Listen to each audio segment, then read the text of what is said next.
The creative world is a frontier that artists incessantly explore. Some even dedicate their whole lives to this cause. The following artist is the master of handicrafts, from fashion accessories like earrings and necklaces to household accessories like placemats and much more. This an area of artworks created by an artist who is eager to explore her craft. Take a look at this.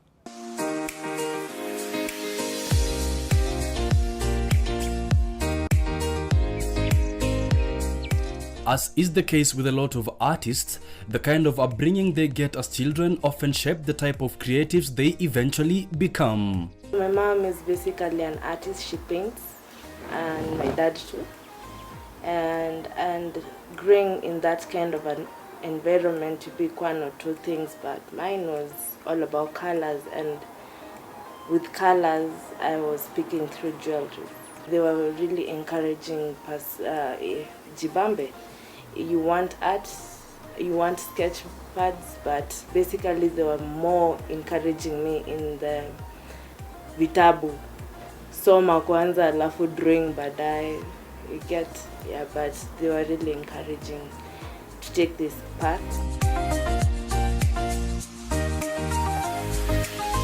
Sometimes they tell you after campus, you learned, nini, so job is just looking through your direction. No, that's not it.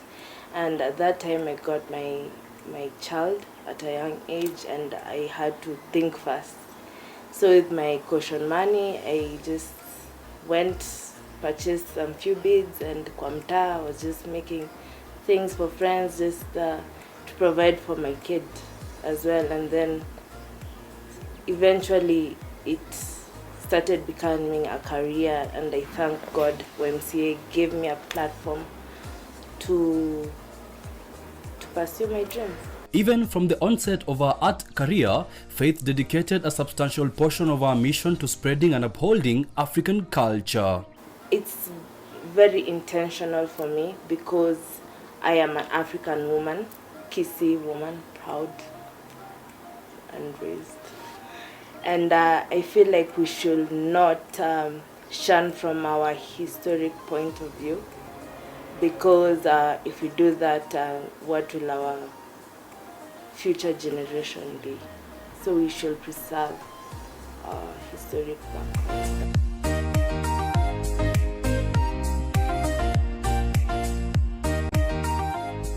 Fashion and household items is what you would generally find scattered across her inventory. My catalog is full of colors, as you can see.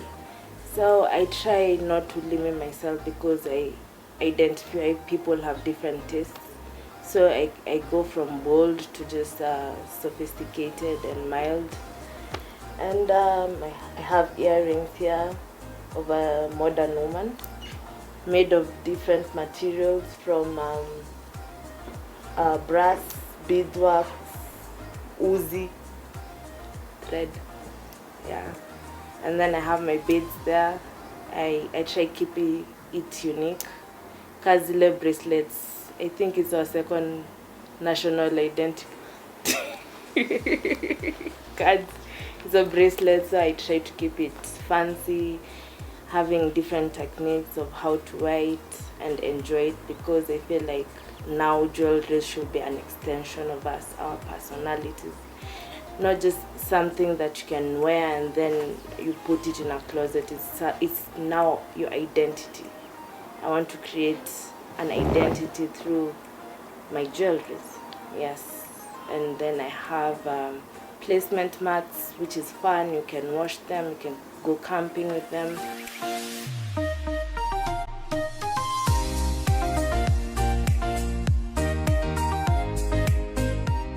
Her creation process is zestful and ever-changing.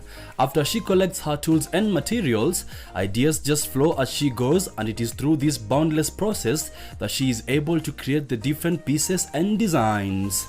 From fire to pliers to fish lines, beads, kitenge to metal.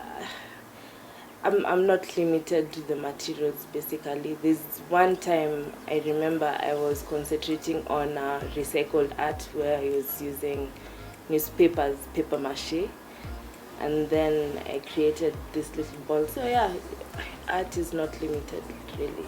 Have just to have an open mind.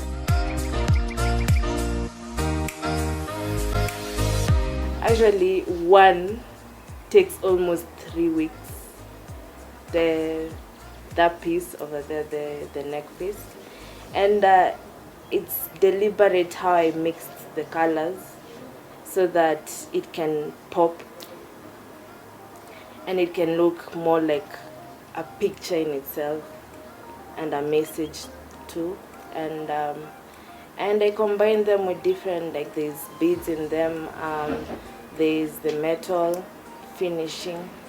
This one, it's actually inside is just sponge, and these are just cribs where I picked. My sister is a fashion designer, so I just took a bit of her scripts to combine my masterpiece, my placement mats. Yes.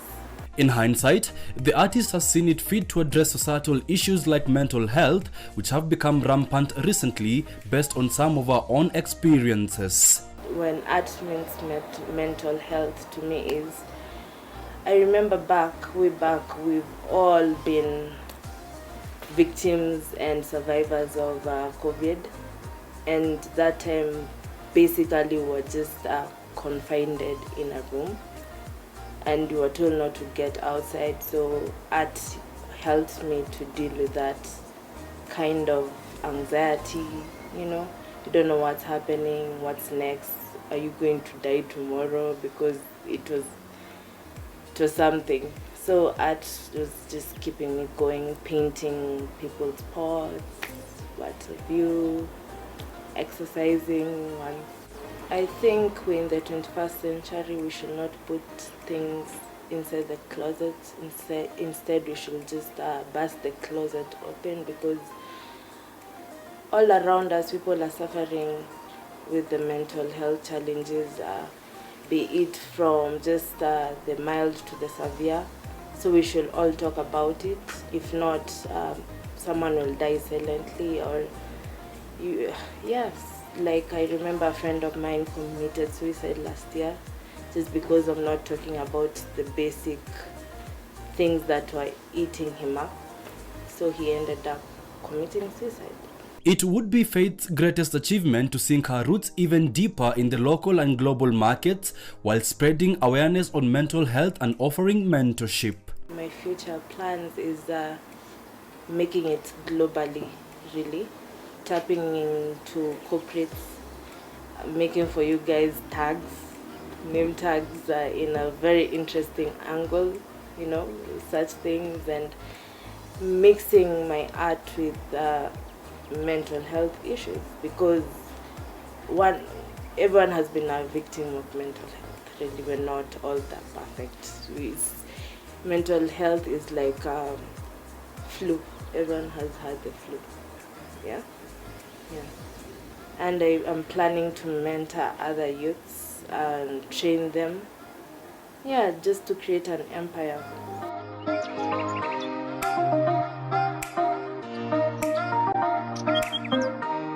You can get me at YMCA, my physical location, Central Branch. We're just neighbors with our humble KBC. And Instagram, Tukijuana brand, Tukijuana brand, and my Facebook, Faith Motuka Oyocha. Yes. It is through artworks like those that our culture and heritage lives on.